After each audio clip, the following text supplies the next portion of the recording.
e veja todos os benefícios de cada plano Ângelos. Com muita satisfação de estar recebendo aqui, para nos ajudar a analisar tudo isso que está acontecendo lá no contexto em função do atentado ao ex-presidente Trump, professor de Relações Internacionais aqui da nossa Pontifícia Universidade Católica do Rio Grande do Sul, professor João Jung. Um bom dia, obrigado pela presença conosco. Bom dia, Osiris, muito obrigado. Obrigado à Rádio Bandeirantes, ao Jornal Gente pelo convite. E saldo os colegas de mesa, Macalossi, Sérgio. Bom dia, professor. Agora, a gente tem mais um atentado num contexto que não é novidade na sociedade americana, né? A gente já teve lá do Reagan, já teve outros presidentes também, né? Exatamente. Eu diria que não apenas na sociedade americana, mas no mundo, né? Há uma série de atentados contra presidentes ou candidatos à presidência. Aqui no Brasil existem alguns casos também, né? O mais recente é a questão do Jair Bolsonaro, mas outros casos, como com Sarney, como com Lacerda, Carlos Lacerda, lá, né, antagonista de Vargas, lá no início, inclusive, da nosso primeiro presidente civil, Prudente Moraes. Então, a violência, ela acompanha o desenvolvimento histórico da política, né? E nesse sentido, a gente teve, então, agora, né, o grande assunto do momento, que é o atentado contra o candidato à presidência e ex-presidente Donald Trump, e que certamente altera uma série de questões aí dentro de uma sociedade já conturbada, como a dos Estados Unidos, com efeitos internacionais também, né? Afinal de contas, o que acontece nos Estados Unidos transborda ao mundo. E agora a gente vai acompanhar aí os próximos passos. Professor, a falha de segurança parece medonha, né? A gente estava até comentando sobre como isso chama atenção num país que é caracterizado pelos procedimentos de segurança. O atirador estava a uma distância de 150 metros do Donald Trump. Ele estava muqueado em cima de um prédio que devia ter sido averiguado pelo serviço secreto. E o mais impressionante de tudo, o repórter Gary O'Donoghue, que é da BBC, ele estava acompanhando ao vivo, aliás. Repórter cego. É cego desde os 8 anos de idade. Repórter da BBC, estava no local, era o único repórter no local, fazendo cobertura, falando com as pessoas que estavam ali. Ele entrevistou, ao vivo para a BBC, várias testemunhas do ataque. E muitas delas relataram que tentaram informar a segurança presente de que o criminoso estava no local, correndo, agachado, indo em direção até o local em que ele ficou posicionado para atirar. E nada foi feito. Dá para explicar uma situação dessas? É possível a gente ter entendimento do que se passou ali? Realmente, Macalossi, é uma questão muito curiosa, né? E apesar de ser algo muito recente, a gente já vê uma série de vídeos que foram stories no Instagram, em demais redes sociais, em que literalmente a gente vê o atirador subindo o prédio, ele em cima do prédio, engatinhando. E assim, né, isso tudo entra, essa questão de falha de segurança, num lugar que era de uma fácil averiguação, né? A gente tem um perímetro ali que, para um serviço secreto, que é o responsável por fazer a escolta, a segurança, né, de presidentes, ex-presidentes, aquilo ali era uma coisa muito fácil de ser vista, né? Eram prédios baixos, o próprio prédio, né, era um prédio baixo, era um galpãozão, assim, uma espécie de galpão. E não ter sido visto, sendo que eles foram avisados, sendo que era, como tu mesmo falou, está entre 120 e 150 metros a distância do atirador, nos deixa com algumas pulgas atrás da orelha, né?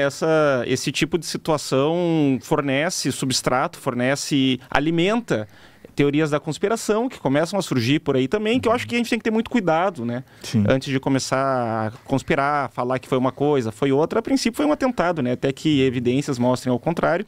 É um atentado e, novamente, não é a primeira vez que isso acontece, seja nos Estados Unidos, seja em outros lugares do mundo. Mas realmente é curioso o serviço secreto e o serviço de inteligência dos Estados Unidos não ter visto isso. E só um parênteses, tá? Isso é uma coisa que eu falo direto em sala de aula, que nos Estados Unidos existem 17 agências de inteligência.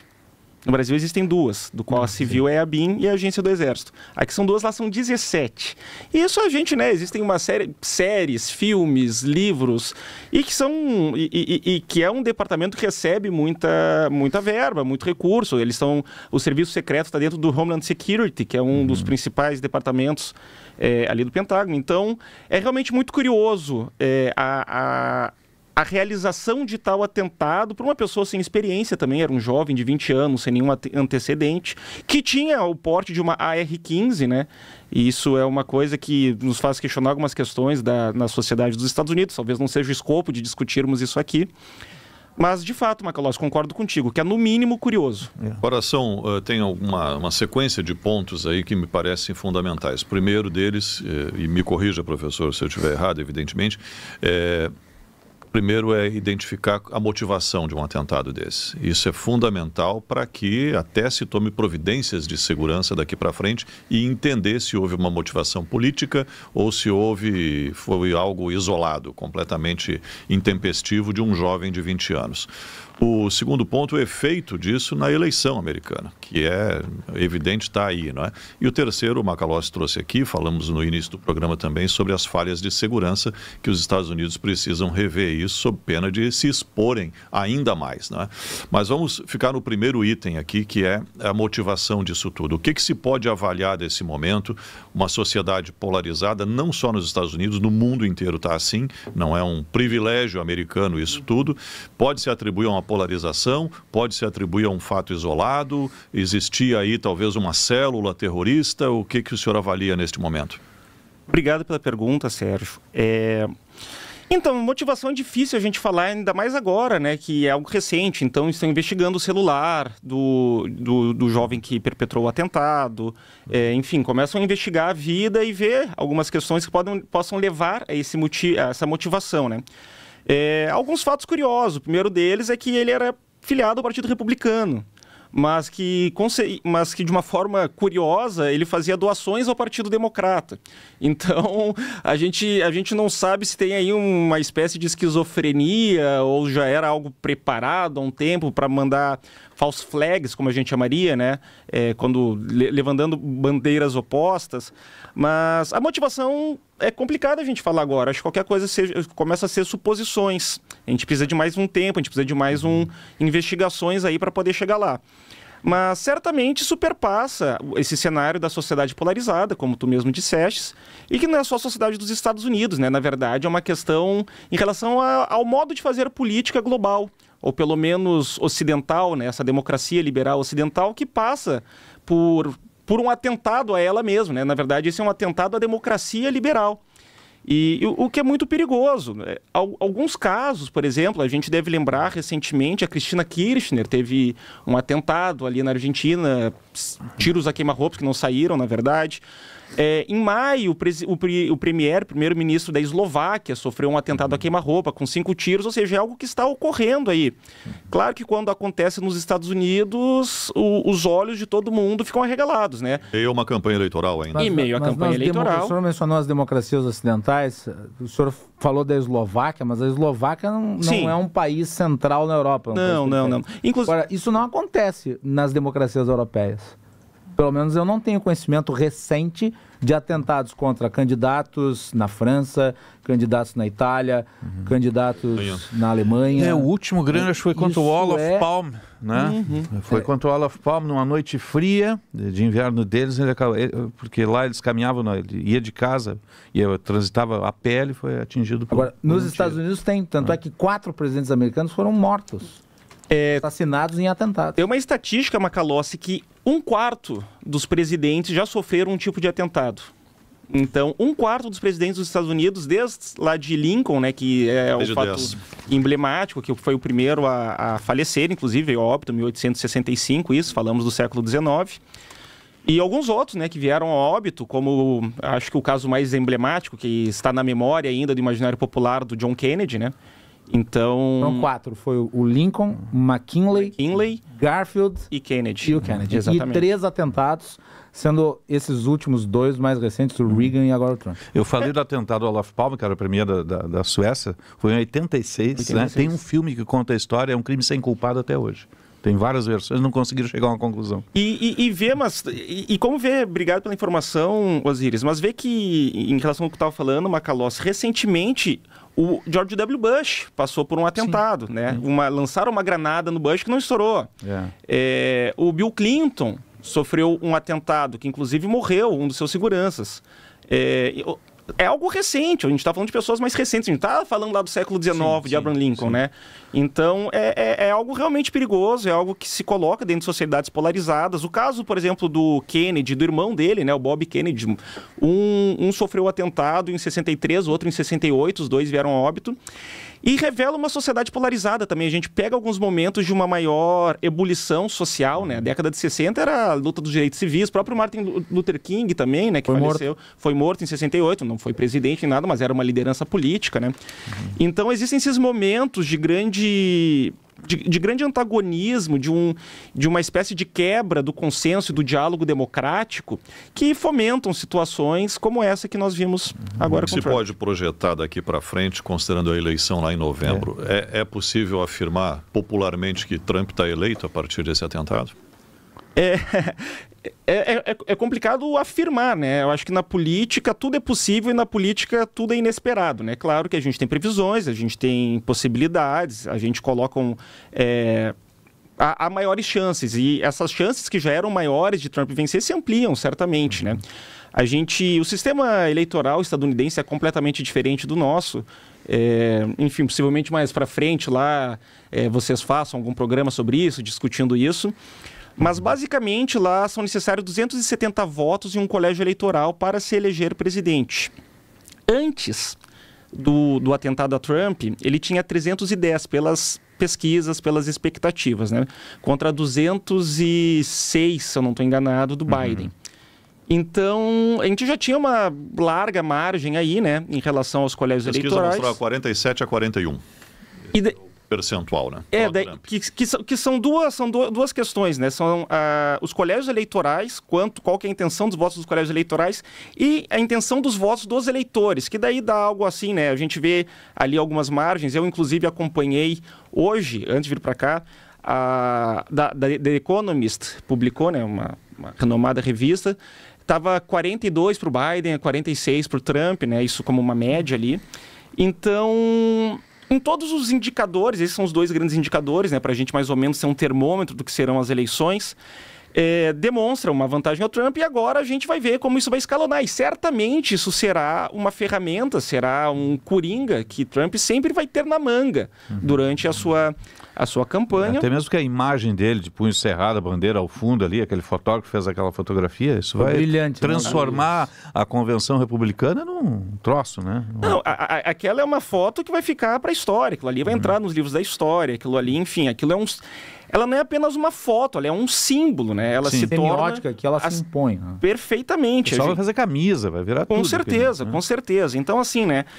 Isso é interessante a gente discutir, porque o Trump ele gera uma espécie de símbolo de um movimento global, né? Esse movimento de uma direita nacionalista, enfim, de algumas questões assim que trazem uma certa perspectiva do espírito do tempo de determinados grupos políticos, e o Trump ele consegue ser a pessoa que amarra isso tudo, ele consegue ser o imã desse movimento, que são movimentos na Europa, em todos os países europeus, principais países europeus, existem movimentos alinhados ideologicamente com o Trump, no Brasil, na América do Sul, e o Trump ele é o cara que consegue sintetizar isso, então ele já era um símbolo.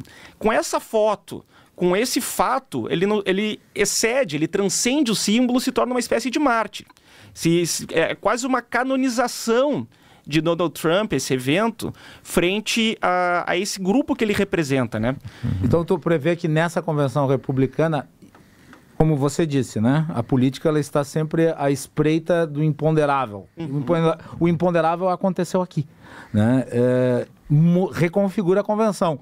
Porque me parece que o Trump ia para a convenção para metralhar o governo, literalmente atacar. Agora me parece que ele vai remoldar o discurso para, digamos, se enquadrar num tom messiânico. Exatamente. Esse tom messiânico é certamente esperado, né? Como falei anteriormente, ele transcendeu o símbolo, ele se tornou uma espécie de mártir agora. E é curioso, né, que o timing que isso tudo aconteceu, porque hoje começou a convenção republicana, né, ali em Milwaukee, e, enfim, vai ter uma comoção, certamente. Só a troca do candidato democrata pode dar uma quebrada um pouco nesse caminho, nessa trajetória de vitória do Trump? Sabe, Osíris, é complicado. Mesmo, claro, né? Ainda mais depois desse primeiro debate, acho que vocês já devem ter discutido isso, é uma coisa que foi muito veiculada, a pífia participação do Biden, né? Enfim, inclusive muitas pessoas questionando a sua capacidade em cognitiva, ser cognitiva, inclusive, né? Em ser presidente. Mas a grande questão é aquela: quem substituirá, né? Na verdade, a gente tem uma crise de representação política generalizada nos próprios Estados Unidos, né? Porque o próprio Donald Trump é alguém que tinha uma reprovação dentro do Partido Republicano, né? Uma alta taxa de reprovação dentro do Partido Republicano, assim como o Biden dentro do Partido Democrata, e ainda assim são os dois grandes nomes a disputar as eleições, né? Agora que Trump será consagrado, de fato, né, formalmente como candidato republicano nessa convenção, em agosto terá a convenção democrata.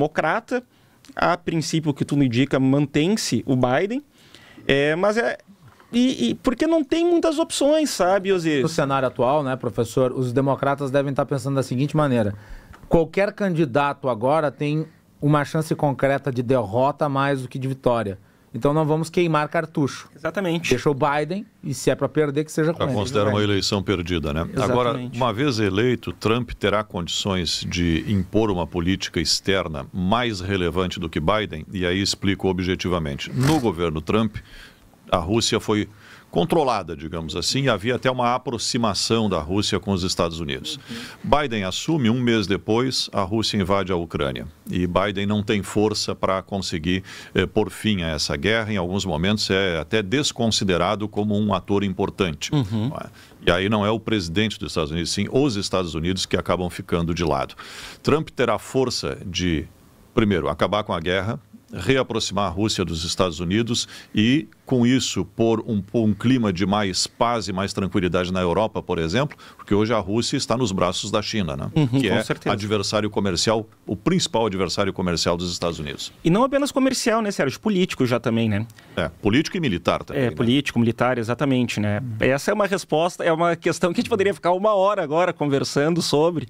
E obrigado pela pergunta, Sérgio. A questão é que, se a gente pensa a política externa dos Estados Unidos, eles têm dois grandes eixos, né? Eles se dividem em duas grandes linhas, que é aquilo que a gente chama de uma linha mais isolacionista e a linha mais intervencionista. Curiosamente, o Partido Democrata tem uma tendência a ser mais intervencionista, ou seja, aquela imagem que a gente tem dos Estados Unidos tendo participação no mundo como um todo, intervindo nos conflitos, sendo um grande player, mais ou menos tentando colocar o mundo como uma espécie de marionete, sendo aqui caricato, com o perdão dessa caricatura. Enquanto o isolacionismo é uma tentativa de rever, de olhar para dentro da sociedade estadunidense, dar uma primazia à política doméstica dos Estados Unidos e se utilizar do ambiente internacional para fomentar, enfim, interesses internos. A política externa do governo Trump, né, pelo menos do primeiro Trump, ela se alinhava mais a uma política externa isolacionista. Era mais aquela questão de... O Make America Great Again era muito uma questão de reindustrializar os Estados Unidos, né? Trazer as indústrias que foram para o Sudeste Asiático para os Estados Unidos novamente. Fortalecido isso na pandemia, né? Quando faltaram produtos. Era de enfraquecimento de instituições multilaterais, dessas espécies de uma tentativa de governança internacional, né? De tentar diálogos. Isso não interessava ao Trump, isso interessava o Biden. Né? E o Biden, então, ele teve essa clivagem de um isolacionismo de Trump a um intervencionismo de Biden, mas a um fraco intervencionismo, como tu mesmo colocou, até pelas próprias características do Biden, né? E até por questões de reordenamento do poder global, da China cada vez mais forte, países como o Irã, como a Rússia, como a própria Índia, que é um player importante para a gente entender a geopolítica global contemporânea. Então, assim, o Trump, quando a gente para ler o que é o projeto dele de política externa, não parece que ele vai estar tão atento, não é a prioridade dele. A prioridade de Trump é o diálogo com a sua base doméstica, não com a base internacional. É claro que existe política externa, é claro que os Estados Unidos se manterão como um grande player na política internacional. Mas essa questão de, por exemplo, caso Trump assuma, a guerra da Ucrânia pode cessar, acho muito difícil, tá, Sérgio? E novamente, porque daí a gente tem que pensar um outro grande ator... Ele prometeu encerrar o conflito antes de assumir. Mas daí a gente é um golpe de retórica. A gente entra no que isso é a bravata política, a bravata de campanha. Isso importa muito. Com certeza. É que não tem um botão on-off para esse conflito. Nos Estados Unidos o debate é muito em relação a conceitos. Você não vê muito, eu vou fazer isso especificamente. É muito em relação a conceitos, ideias, visão de mundo. E mais do que isso, Macalossi, nos Estados Unidos, política externa define eleições. No Brasil, não. Pra gente é um assunto... esse ponto. Os Estados Unidos têm uma presença no mundo inteiro. Exatamente. Né? Os japoneses já diziam depois da Segunda Guerra, né? Os Estados Unidos são o xerife do mundo, Exatamente. Né? Eles que cuidem do mundo. Cuidam do próprio Japão, inclusive, né? Mas a grande questão é essa, né? No Brasil é algo nichado falar sobre política externa, né?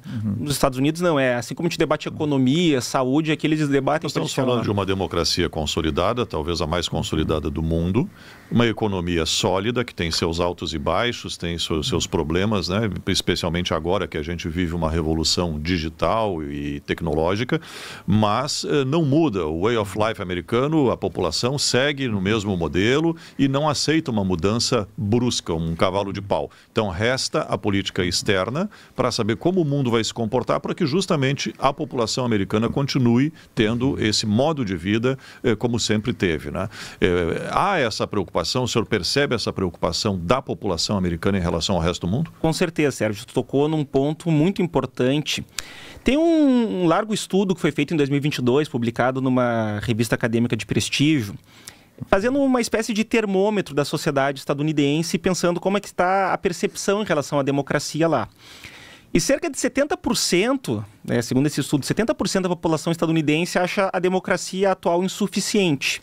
E nisso, tanto democratas quanto republicanos, eleitores de ambos os lados, se unem em relação a ver que a democracia, a forma de fazer política nos Estados Unidos hoje, ela começa a afastar, ela não consegue proteger o famoso American Way of Life que tu colocou, né? E desses dados mais aterrorizantes, 60 milhões estimados, 60 milhões de eleitores, 60 milhões de estadunidenses que acham que a violência ela pode ser utilizada enquanto forma de se manter o American Way of Life. Então é muito complicado. Isso remonta a um ponto que é o seguinte, que eu comecei hoje aqui falando sobre, e que agora, já quase encerrando a minha contribuição, coloco. Existe uma célebre frase de um general prussiano, Clausewitz, que ele fala, né, que a guerra é a continuação da política por outros meios. Em meados do século XX, um filósofo francês chamado Michel Foucault, ele inverte essa lógica, né, num livro chamado Em Defesa da Sociedade, e ele fala que, na verdade, a política é a guerra por outros meios. Ele inverte, então, a fórmula clausewittiana, falando que, assim, política é guerra. Né?